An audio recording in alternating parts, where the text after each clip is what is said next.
अस्सलामुअलैकुम एवरीवन। तो पिछले के जितने हमने वीडियोस अपलोड की थी वो थी अकाउंट रिसीवेबल की। नाउ अब हम बढ़ रहे हैं इन्वेंट्री वैल्यूएशन पर, क्योंकि अकाउंटिंग क्योंकि हम ये कर रहे हैं बीकॉम पार्ट 1 का। दिमाग में रखिएगा, बीकॉम पार्ट 1 का ही सॉल्व करवा रहे हैं। तो मैं करवा रही हूँ, मैं करवा रही हूँ। तो यहाँ पर मैं आपको बता रही थी कि अकाउंटिंग्स में हमेशा पेपर में आपको 5 सवालात को सॉल्व करना होता है। एक हो गया अकाउंट रिसीवेबल, चेक। अब हमारे पास हम आगे बढ़ रहे हैं इन्वेंट्री वैल्यूएशन पर। तो इन्वेंट्री वैल्यूएशन क्या है, यहाँ पर हमारे पास हमने लिया है 2016 का रेगुलर। तो उसमें दो हमारे पास पार्ट दिए हुए हैं, एक ए और एक बी। सबसे पहले हम पार्ट ए को ही करेंगे, ऑब्वियस है। अच्छा जी, अब यहाँ पर हमारे पास क्या लिखा हुआ है, बिलाल अरशद का रिकॉर्ड है, पीरियोडिक सिस्टम, इन्वेंट्री सिस्टम है। ये तमाम तरह इनका शो कर रहा है डेटा। यहाँ पर हमारे पास कंप्यूट रिक्वायरमेंट सबसे मेन होती है, compute cost of ending inventory. हम लोग को कॉस्ट ऑफ एंडिंग इन्वेंट्री मालूम करनी है इन तीनों मेथड से, फीफो, लीफो और weighted average. First in first out, last in first out, इसको फीफो बोलते हैं और इसको लीफो बोलते हैं इन शॉर्ट वे। अच्छा जी, अब आपने दिमाग में रखना है, इसको आप बस खाली रट लें कि आपने जब भी एंडिंग इन्वेंट्री वैल्यूएशन मालूम करेंगे तो हमेशा इसका प्रोसीजर इस तरीके से होता है। ये बनता ही इसी तरीके से, डेट आ गया, पर्टिकुलर्स आ गया, यूनिट आ गया, रेट आ गया और अमाउंट आ गया।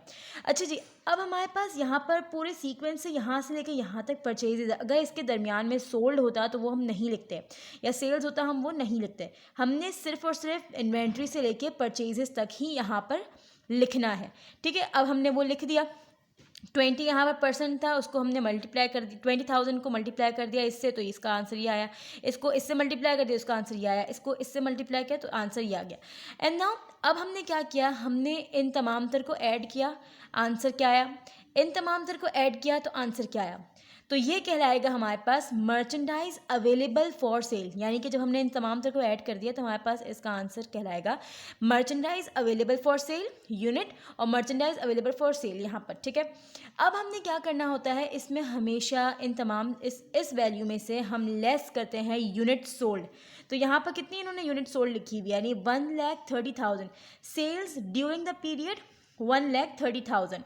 तो यूनिट सोल्ड में हम क्या करेंगे, टोटल यूनिट सोल्ड कितने हुए हैं 1,30,000। वो हमने जब इसको इससे माइनस किया तो हमारे पास एंडिंग इन्वेंट्री आ गई, 50,000 रुपये हमारे पास आ गए। ये आ गई एंडिंग इन्वेंट्री। अच्छा जी, ये तो हमारी हो गई। अब इन्होंने कहा है एंडिंग इन्वेंट्री हमने मालूम कर ली। अब इन्होंने हमें कहा है फर्स्ट इन फर्स्ट आउट से, लास्ट इन फर्स्ट आउट से और वेटेड एवरेज से भी आपने कॉस्ट ऑफ एंडिंग इन्वेंट्री मालूम करनी है। अब सबसे पहले फीफो है तो हम फीफो को ही पहले करेंगे।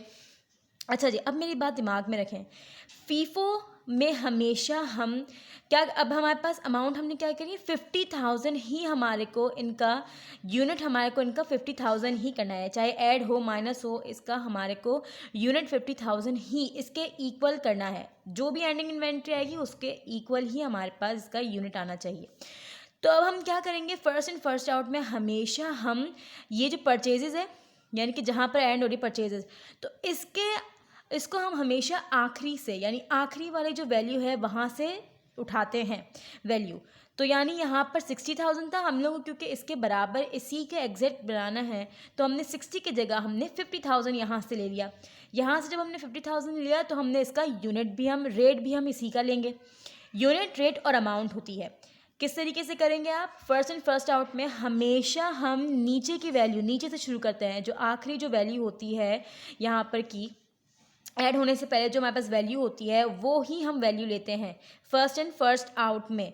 तो अब हमने इसको इसके बराबर करनी थी, यानी इसको भी हमारे पास 50,000 ही करनी थी। तो हमारे पास यहाँ पर 60,000 50,000 से ज़्यादा है, तो अब हमने क्या किया, इसको 60 की जगह 50 यहाँ पर हमने लिख लिया।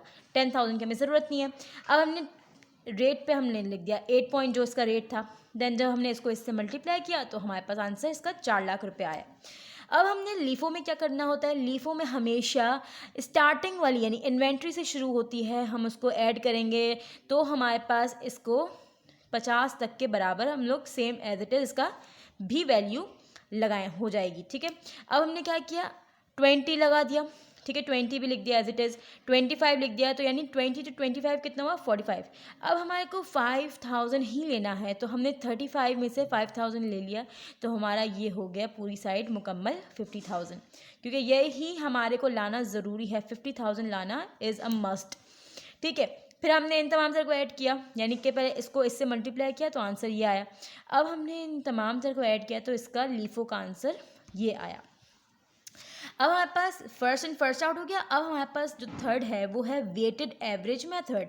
वेटेड एवरेज मेथड का हमारे पास फॉर्मूला क्या है? Average unit cost is equals to merchandise available for sale upon unit available for cell.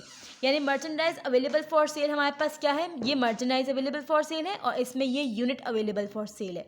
Merchandise available for cell, unit available for cell. बहुत आसान है, एक मरतबा आप लोग थोड़ा एक मरतबा आप भी कर लेंगे तो आप लोग के लिए बहुत आसानी होगी। ठीक है, मैंने आप लोग की आसानी के लिए लिख दिया है कि ये यूनिट अवेलेबल फॉर सेल और ये मर्चेंडाइज अवेलेबल फॉर सेल। जब हमने इसको इससे हमने डिवाइड किया तो हमारे पास आंसर ये आ रहा था। बिल्कुल आप लोग का भी आंसर यही आ रहा होगा, लेकिन हमने इसका पूरा ओवरऑल लिया। यानी अगर 0 के बाद अगर वैल्यू 5 से अबव आ रही है तो वो 1 पे आएगा। यानी कि हमने पूरा क्या बोलते हैं राउंड फिगर किया तो इसका यहाँ पर 6.71 आ रहा है। ठीक है, आंसर ये आ रहा था, लेकिन यहाँ पर 0 के बाद 8 आ रहा है तो हमने यहाँ पर इसको 1 लिख दिया। देन अब हमारे पास मेन जो आया यहाँ पर ये, अब हमारे पास इन्होंने कहा था कि इन तमाम तरह से हमारे को कॉस्ट ऑफ एंडिंग इन्वेंट्री, क्योंकि इसके बाद भी हमारे पास यहाँ पर लिखा है कि कॉस्ट ऑफ एंडिंग इन्वेंट्री मालूम करनी है तीनों से।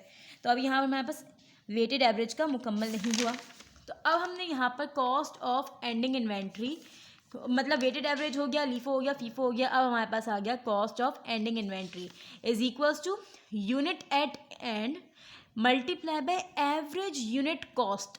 यानी कि हमारे पास यूनिट एट एंड कितने थे? एंडिंग इन्वेंट्री वैल्यूएशन यूनिट की कितनी थी? 50,000 रुपये। और हमारे पास एवरेज हमारे पास क्या था? एवरेज यूनिट कॉस्ट कितना था हमारे पास? 6.71। तो हमने जब इसको इससे मल्टीप्लाई किया तो हमारे पास कॉस्ट ऑफ एंडिंग इन्वेंट्री आ गया। क्या आ गया हमारे पास आंसर? ये वाला आ गया। किसको हमने किससे मल्टीप्लाई किया? यूनिट एट एंड, यानी कि एंडिंग इन्वेंट्री वैल्यूएशन जो कि 50,000 रुपये थी, 50,000 रुपये 50,000। और यहाँ पर हमारे पास average unit cost, average unit cost आ गया हमारे पास 6.71 को मल्टीप्लाई किया तो हमारे पास आंसर आ गया 335500। अगर आप लोग को वीडियो पसंद आई हो तो don't forget like share subscribe to my channel. तो देन अल्लाह हाफिज़, बाय बाय।